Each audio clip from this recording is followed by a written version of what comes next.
ভিডিওটি দেখুন, কত ভয়ঙ্কর একটা ভিডিও। লা হাওলা ওয়ালা কুওয়াতা ইল্লা বিল্লাহিল আযীম, আস্তাগফিরুল্লাহ আস্তাগফিরুল্লাহ, লা হাওলা ওয়ালা কুওয়াতা ইল্লা বিল্লাহিল আযীম, লা ইলাহা ইল্লাল্লাহ মুহাম্মাদুর রাসূলুল্লাহ। আসলে এই ভিডিওটি কি এডিট করা না ন্যাচারাল? কেউ যদি জেনে থাকেন কমেন্ট করে দেবেন কমেন্ট বক্সে। আমার পেজটাকে ফলো করে দেবেন।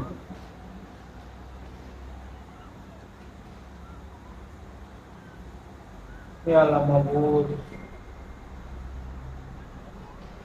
সামনে তার কত কিছু করছে, মহান আল্লাহ তাআলা নিজেই জানেন। কারণ আমরা পৃথিবীর মানুষগুলো পাপ করতে করতে পাপের পাল্লাটা ভারী করে ফেলেছি। হে আল্লাহ মাবুদ।